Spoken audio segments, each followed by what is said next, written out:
You're gonna go, Julia. Yeah, Yeah. I'll go.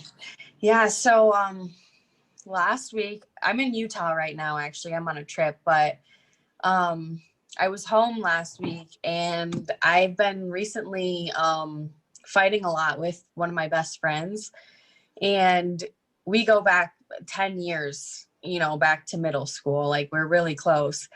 And it was around Christmas time after I just lost my brother, and I was really being hard and judgmental on her and her life choices. And I didn't realize that at the time what I was doing was, instead of dealing with the own pain, like my own pain that I was going through at the time, I was really just hyper focused on everyone else's lives, like, around me, and just being really hard on them and judgmental and taking everything that they were doing, like, to heart, because, like, she was making bad relationship choices, just letting people walk all over her. And it was really bothering me. So I just, for months, I hadn't spoken to her since Christmas time.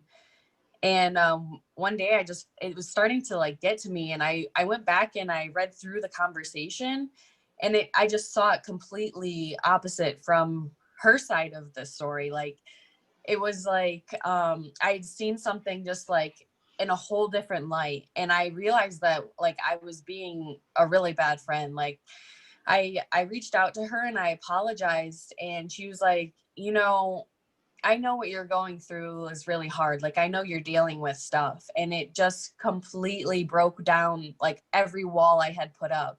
And I just, like, had experienced in that moment, just, like, I went through 2 hours of just sobbing and just, like, really experiencing, like, the grief of losing, like, a family member. Like, my brother, he was only 27 and a couple of years older than me, and we grew up together. So it was really tough. And I was going through every stage of grief, almost just, like, blaming myself, just being sad, just being like, why did this happen to him? Like, and just confusion. But when I felt it, it didn't feel, like, harmful or scary or, like, confusing. It was just, like, safe. Like, I let it come through and I let it pass. And I just let it sit with me for a few hours. And finally, like, after I just let all the emotion out, I realized that, like, I diagnosed myself and by my doctors that I have anxiety. And what I realized in the moment was that I don't think I really do have an anxiety problem. I think that I just kind of block out emotion. It's my way of coping. And when it starts to ease back in, that's that feeling that I call anxiety, that I don't like, the discomfort. And it was really mind blowing to me, because, like, this just completely changed my everyday life from that day. This past week, every day I've been getting new insights, and it's just like a whole, like, door had opened. It almost felt like a miniature, like, epiphany. Like, now I'm living my life differently. I don't really focus on, like, moments of, like, being sad or upset or low moods. Like, it just, I don't even give it more than a second of thought. Like, I don't hold what other people are doing, like, against them or help them, like, accountable. It's just life. I just realized that life is experiencing the emotion. It's sitting with the emotion. It's feeling feelings. That's the whole point of life, I feel like. And before, I was more focused on the outside world and what could I get done and accomplish, and put my feelings aside to do life. But now I'm just seeing everything differently. And I had to share it with Lori, because even though I'm on a trip right now, I had to reach out to her. And just, like, before I lost the train of thought in the moment, I was like, this is what happened to me, and I feel amazing. So yeah, thanks for listening to my experience. It's been really great.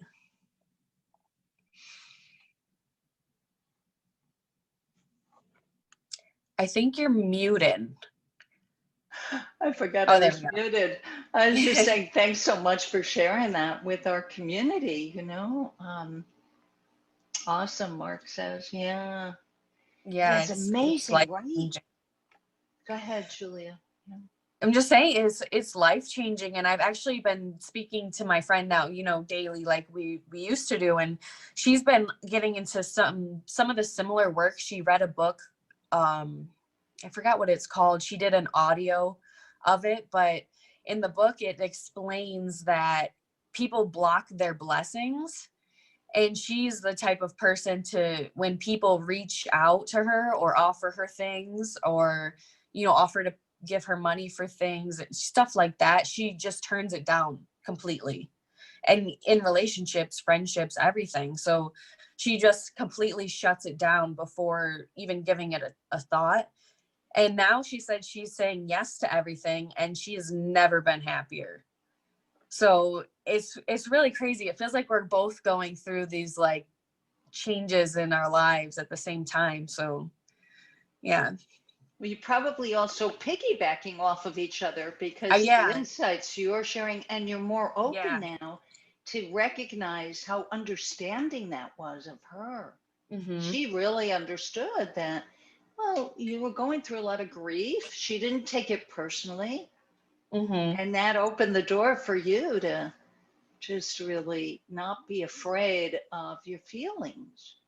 I Yeah, love. actually her sharing her insight, it was almost like I felt it the same way, because it was like I'm seeing it happen in real life, and I've noticed I do that sometimes too. So it's crazy to see like the change, and just kind of like living through that, like through her. It's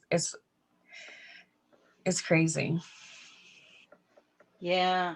And I want to share with the group too that Julia has listened to and read Sid Banks, and now she's also reading Elsie Spittle, The Wisdom Mm-hmm. Within, I think, right? Yeah, I actually have it right here. Almost done You, with it. it went to Utah with you. Yeah. Yeah. Nice. Yeah. Yeah. Pallavi says beautiful. Yeah. Yeah. Thanks, guys. What a beautiful insight. And that's what happens for us when we get past the small minded thinking that we do, the Mm-hmm. ego, like you hurt me or there's something wrong with you. Oh, that was another Yeah. part of your insight too. If you could share that, Julia. But maybe let me check in with other people Okay. first to see if anybody had something you want to share. I want to make sure everybody gets time. Um, Maybe everybody just wants to hear the second half of Julia's story. Yeah.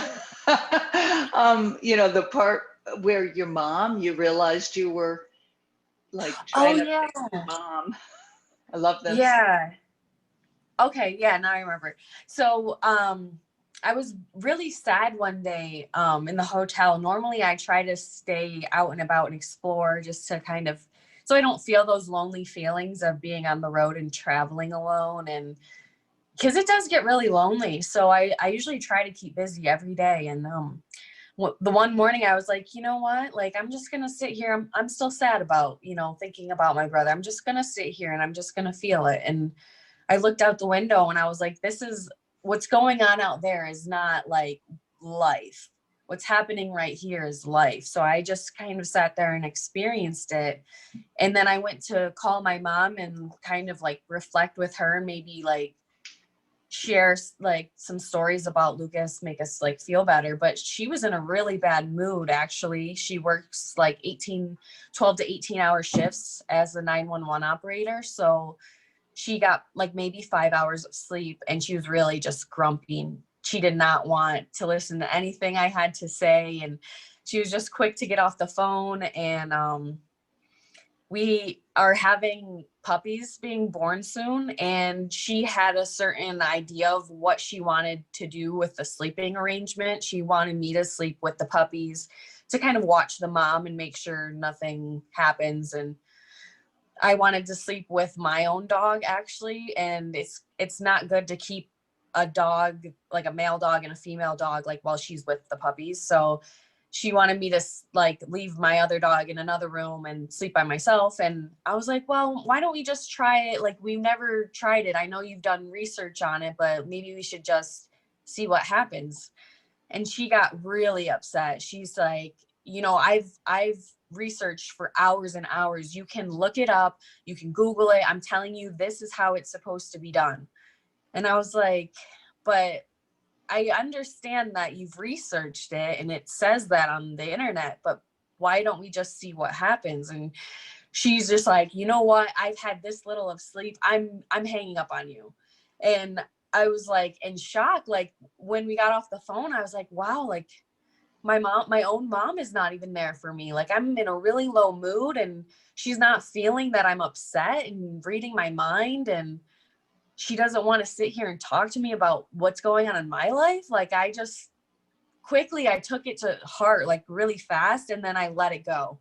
And I was like, I'm overthinking this. Like I could tell in my own mind, like it was going in the wrong direction. I was like, you know what? She told me herself, like she's had very little sleep.